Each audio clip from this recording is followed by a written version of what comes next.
हाय दोस्तों, तो आप सभी को कहने पर मैं वाक्य की लंबी वीडियो लेकर आई हूँ। इस वाक्य की वीडियो में मैं आप लोगों को सभी चीज बताने वाली हूँ। वाक्य किसे कहते हैं, वाक्य कितने भेद होते हैं, उसके परिभाषा भी देने वाली हूँ। तो ये वीडियो जो थोड़ी लंबी हो सकती है, तो मेरे वीडियो में कंटिन्यू बने रहिएगा। तो चलिए मैं वीडियो को शुरू करती हूँ और जानती हूँ कि वाक्य किसे कहते हैं, वाक्य क्या होता है। तो वाक्य किसे कहते हैं? तो दो या दो से अधिक शब्दों के सार्थक समूह को वाक्य कहते हैं। दो या दो से अधिक शब्दों के सार्थक समूह को वाक्य कहते हैं। वर्णों के मेल से जो बनता है उसे शब्द कहते हैं और शब्दों के समूह को हम वाक्य कहते हैं, जिसका अर्थ सही निकलना चाहिए। सार्थक का अर्थ होता है कि जिसका अर्थ सही हो। तो उदाहरण देखते हैं। तो राम आम खाता है, इसमें से हम राम को अलग कर देते हैं। तो राम क्या है? एक शब्द है। राम अपने आप में शब्द है। तो राम आम खाता है, तो आम भी शब्द हुआ, खाता भी शब्द हुआ। सब क्या है? एक शब्द है। जब शब्द एक समूह में लिखा हुआ है, राम आम खाता है, क्या एक समूह में है, तो इसी को हम वाक्य कहते हैं। तो दो या दो से अधिक शब्दों के सार्थक समूह को वाक्य कहते हैं। तो राम आम खाता है, इसका सही अर्थ निकल रहा है, तो ये आपका वाक्य हुआ। जिस वाक्य का सही अर्थ निकलेगा, मीनिंग निकलेगा, उसी को हम वाक्य कहते हैं। राम आम खाता है, सीता बाजार जाती है, सब क्या हो गया? आपका वाक्य हो गया। तो अब हम देख लेते हैं उपवाक्य क्या होती है। उपवाक्य किसे कहते हैं? तो वो भी जो है दो या दो से अधिक शब्दों के सार्थक समूह होता है, लेकिन जिसका अर्थ निकले, इसका अर्थ निकलता है लेकिन पूरा अर्थ न निकले। उपवाक्य क्या है? इसका अर्थ निकलता है लेकिन पुनः अर्थ न निकलता, इसी को हम उपवाक्य कहते हैं। जैसे कि सीता आई, आम लाया, इसका अर्थ निकला कि सीता आई, लेकिन पूरा अर्थ न निकला हुआ है, तो इसी को हम उपवाक्य कहते हैं। तो आप समझ गए होंगे कि वाक्य किसे कहते हैं, उपवाक्य क्या होती है। तो अब हम वाक्य के भेद देख लेते हैं। मैं वाक्य के भेद देखती हूँ। तो वाक्य की भेद जो है रचना की दृष्टि से अलग होती है और अर्थ के अनुसार अलग होती है। तो रचना की दृष्टि से वाक्य के कितने भेद होते हैं? तो 3 होते हैं। रचना की दृष्टि से वाक्य के 3 भेद होते हैं और अर्थ के अनुसार वाक्य के 8 भेद होते हैं। अर्थ के अनुसार वाक्य के 8 भेद होते हैं। तो हम पहले रचना की दृष्टि की बात करेंगे। पहले रचना की दृष्टि से वाक्य के भेद देखेंगे। तो रचना की दृष्टि से वाक्य के 3 भेद होते हैं। कौन कौन से? तो साधारण वाक्य, मिश्र वाक्य, संयुक्त वाक्य। तो हम पहले देख लेते हैं कि साधारण वाक्य किसे कहते हैं। अब साधारण वाक्य की परिभाषा देखती हूँ। तो साधारण वाक्य किसे कहते हैं? तो ऐसा वाक्य जिसमें एक क्रिया हो, ऐसा वाक्य जिसमें एक क्रिया हो, उसे हम साधारण वाक्य कहते हैं। ऐसा वाक्य जिसमें एक क्रिया हो, उसे हम साधारण वाक्य कहते हैं। इस वाक्य में जो एक क्रिया होती है, लेकिन कर्ता यानी सब्जेक्ट जो है एक से अधिक हो सकती है। सब्जेक्ट यानी कर्ता जो एक से अधिक हो सकती है, लेकिन क्रिया एक रहती है। जैसे कि मोहन स्कूल जाता है, राम आम खाता है, ये सब क्या आपका साधारण वाक्य हो गया। इसमें जो है क्रिया एक है, इसी को हम साधारण वाक्य कहते हैं। अब देख लेते हैं मिश्र वाक्य किसे कहते हैं। तो मिश्र वाक्य किसे कहते हैं? तो ऐसा वाक्य जिसमें दो या दो से अधिक उपवाक्य हो और एक वाक्य प्रधान हो। ऐसा वाक्य जिसमें दो या दो से अधिक उपवाक्य हो और एक वाक्य प्रधान हो, उसे हम मिश्र वाक्य कहते हैं। जैसे कि कमरे में जो बैठा है, ये कमरे में जो बैठा है वो मेरा भाई है। इसमें देखिए कमरे में जो बैठा है, ये क्या हो गया? एक उपवाक्य हो गया। दूसरा, वो मेरा भाई है।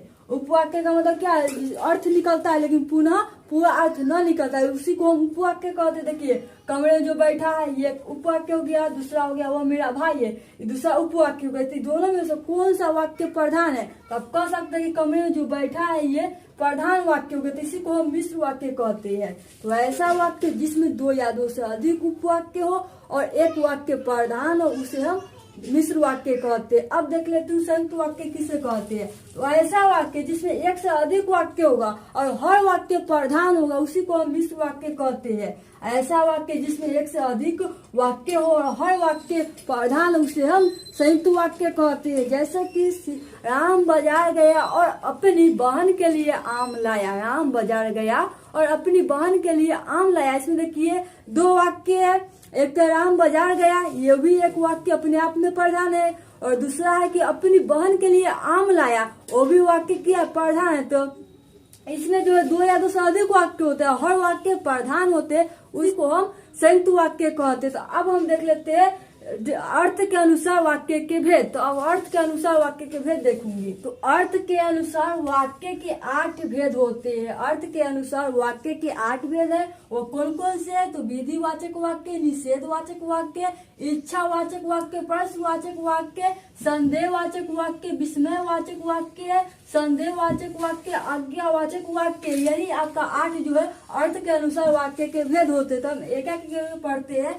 तो सबसे पहले हम जानते हैं कि विधिवाचक वाक्य क्या है। तो विधिवाचक वाक्य किसे कहते हैं? तो जिस वाक्य से किसी काम के होने या करने का बोध हो उसे हम विधिवाचक वाक्य कहते हैं। या जिस वाक्य से स्वीकारात्मक का बोध हो, जिस वाक्य से स्वीकारात्मक का बोध हो उसे हम विधिवाचक वाक्य कहते हैं। जैसे कि मैं पढ़ रही हूँ, मोहन खाना खा चुका है, ये सब क्या होगा? विधिवाचक वाक्य हो गया। जिसमें आपका स्वीकारात्मक का बोध हो उसी को हम विधिवाचक वाक्य कहते हैं। तो अब हम जान लेते हैं कि निषेधवाचक वाक्य किसे कहते हैं।